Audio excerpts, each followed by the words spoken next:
Hello, I'm Riley, and this is the Diegetic Advancement Podcast. Hello, everyone, and welcome to another week of the Diegetic Advancement Podcast. Today, I have a couple of call-ins to respond to, and I'm going to talk about the session 0/1 of my Shadowdark game. I will then wrap up, as always, with some content recommendations. Okay, let's jump straight into call-ins. I have a call here from John responding to my response to his last call about talking about Shadowdark at some point. Take it away, John. Hi there, Brian. It's John here from the Red Diaries. Just been listening to your last episode. And yeah, man, I'm happy to get together at some point, either recorded or unrecorded, your choice, to compare notes on Shadowdark. I think that'd be really interesting, just get a couple of different points of view. So if you want to do that, just reach out to me, let me know. We'll sort out a date and time when we can do something with that. Very much enjoyed the episode, dude. Keep up the good work. I look forward to hearing what you're putting out in the future, and I will speak to you soon. Take care. Thank you very much for the call, John. I think that would be great to do. So let me get a few more Shadowdark games under my belt, and we'll try and tee something up. If people have calls or questions about Shadowdark, maybe I will save those up for that. So please do call in. John is the host of the Red Diaries podcast, which he's recently released a new episode on Shadowdark and his game playing Barrowmaze. He's led me to believe that there are future episodes in the pipeline. So go check that out. It's a great show. Check out the backlog and look forward to some new content. Okay, on to a call from Mirke about the difficulties of podcasting and having responsibilities. Hey, Riley. I can understand very much wanting to record while doing other things. Trying to fit everything in your day and still record is a challenge. I might be joining you in the experiment. I've started practicing in my daughter's karate classes to get some exercise. And they wanted me to join because they want to show everyone they are a higher belt level than me. But I used to use that time to record, as it was one of those few quiet times in the house. I might have to set up a mic while I practice karate or go for walks or something. I also wanted to comment on Shadowdark. I participated in the Kickstarter for many of the same reasons that both you and Daniel were mentioning. I thought it would be kind of nice as a transition from 5e for players that are familiar with that, while giving a more old-school vibe. It's simpler and streamlined, as you mentioned, and you also mentioned the free quick start, which makes it rather accessible. I waited until towards the end of the Kickstarter to purchase, seeing that it had a large buy-in from people. I was thinking specifically of that network effect that I've mentioned before. Just like a social media site, the more people that adopt it, the more valuable, quote-unquote, it gets. Easier to find resources to use and people to play the game. That type of thing. Yeah, it's a bandwagon, but it's not a terrible bandwagon to join. Yes, there are other games that might imitate 5e, but if they are not popular enough for people to want to play or change directions, then 5e will remain the de facto game. And I'd love to see other games shine and give Hasbro reason to pause and reflect. I'm not sure how much they would actually pause and reflect, but that's neither here nor there. Those are just some thoughts I had. Thanks for the episode. Thanks for shouting out Euphonious and Dungeon, and thanks for your participation in it. Take care. Hey, Mirke, thank you very much for the call. Hopefully you're not getting too battered and bruised by the kids in karate. Sounds like a blast. Yeah, getting some recording in can be hard. We've got lots of things and living busy lives, and hobbies such as this one often get pushed to the wayside. If you do come up with a good solution for recording on the go, I'd be interested to hear it. And if I do end up investigating something myself, I will be sure to share it. Okay, right after this, we'll jump into a recap of Shadowdark, but responding to the couple of points that you raised yeah, a lot of the similarity to 5e, at least in core mechanic. It does have a very distinct feel from a 5e game, I think. But the core mechanic is familiar, and so there's an ease of transitioning players to and from. We did get a lot of use out of the quick start rules, and the simplicity of the rules did let us jump in very quickly. Now, is Hasbro looking at this stuff? Yeah, I think so. Crescent Beast did that video looking at OSI Kickstarters, and obviously with the OGL debacle, they went back mainly probably on public backlash, but seeing all these 5e like games and other licenses come up in the wake of that certainly would have affected or impacted their decision. But I do think it is a very small niche within a very small niche. So I don't think even these really big Kickstarters are hurting the bottom line. Maybe one day. Okay, thanks again, Mirke, for the call. Mirke is the host of the Mirke the Meek podcast and Euphonious in Dungeon.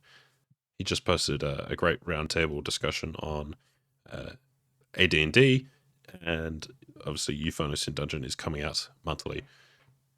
All right, with that, let's take it to the Shadowdark session recap. So this week I had session 0/1 of my Shadowdark campaign. I had 5 players, 3 from my in-person DCC game, which this is replacing, and 2 others. Running online makes it more feasible for some people to actually play without the barrier of travel. So that's bonus number 1. I think I've probably got one more player who might join, just busy with work at the moment. So if that quiets down, they'll be able to join, and I might recruit a couple others along the way. We went over some of the key rules for Shadowdark, created characters.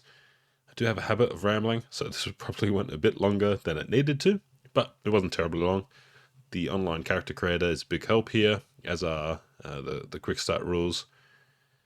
With the remaining hour and a bit of the session, I jumped into an opening scenario that I'd prepared. This wasn't meant to be terribly exciting or difficult, but just give everyone a chance to see the rules in play and roll some dice. So I might as well start with a cliche. They had been hired to escort a trading caravan to Fort Blunder.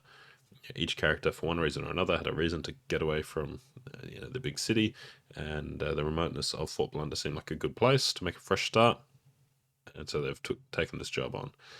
I had them attacked by some bandits as they drew near to the fort. My players easily killed a couple and captured the rest, collecting a bounty and the thanks of the guards, and perhaps the notice of the Lord upon arrival. We obviously had some teething issues as people got familiar with character sheets and rules, but otherwise this went pretty quickly and smooth. Lastly, I had them roll into Fort Blunder, which is very much B2 Keep Off the Borderlands inspired, and they collected their reward from the trader who'd hired them, which included a map. The trader thinking that perhaps these adventurers can go plunder whatever is at its location, sell it to him, and he could ship it back to the city for a profit, a win-win. We only had minutes left in the session, so I had them settle in at the dodgy inn of the fort, the one that they could afford at this point. You do not start with a lot of gold in Shadowdark, and we tried out the carousing rules to close the session out. They were fun. I think people enjoyed them, and you get a tiny bit of XP from it. So I think most of my players are about the halfway mark to leveling up, even with just an hour of play. So now I've got 2 weeks between this session and the next to prep what they're going to do. I think this intro worked fairly well. They have a treasure map. They have the location, a rough location, and some information about a local group of bandits, and they'll have picked up some rumors during the carousing. All in all, a good start to a sandbox campaign. I still need to tighten up my GMing a bit just to get things to run a bit quicker and smoother, but all in all, it was a fun session. Now, a couple of issues I'm facing with the Shadowdark rules, particularly around prep. How many bandits will be in this wilderness lair, and what treasure will they have? It just doesn't have the rules for this. There's rules for how many enemies they should face to have a medium encounter or something along those lines. But that doesn't tell me what should be in the lair or for what a difficult encounter might be. And the treasure is roll on the table when you beat a group. Obviously, you can do it all yourself, but it doesn't have a framework for this. So I've just gone to the BX rules to use them. There are some good tables for treasure and encounters and whatnot, and I might roll on them to supplement what I generate out of BX. But yeah, it doesn't amount to a great framework for building adventure content, at least in the classic style, right? I do have a few questions for any listeners who might want to call in. Do you use some version of the OD&D BX or AD&D rules for generating monster encounters and lairs, as well as treasure, or have you found some other method that you prefer? Call in and let me know. Anyway, that will wrap up the session wrap-up. Okay, let's jump straight into the content shoutouts. I've already given some recommendations for Mirke, the Meek, and Red Dice Diaries. I'll shout them out again. Go check out their wonderful podcasts. Great content there. But very on topic with the Shadowdark prep, Daniel from Bandits Keep has published a YouTube video on using rumors in your D&D game, which I'll be heavily relying on, and it was a great little reference to spark the imagination. Daniel has also returned to the podcasting realm after a short break to talk about high level XP. What do you do when you get to that kind of domain level? How do you earn experience when you stop going to dungeons and killing monsters and taking treasure? And as you can tell from that list, I've been light on the podcast listening this week. But again, go check out Daniel's stuff. Really good start of a conversation from John on the Red Dice Diaries about running Shadowdark open table in the Barrow Maze, and really great discussion from Mirke and guests on that round table. So all the links for that will be in the show notes. Thank you very much for listening in again. That's it for me.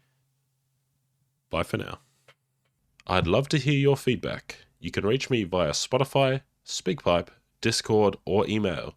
Those details, along with everything I've talked about today, are in the show notes. Thank you so much for listening. Bye for now.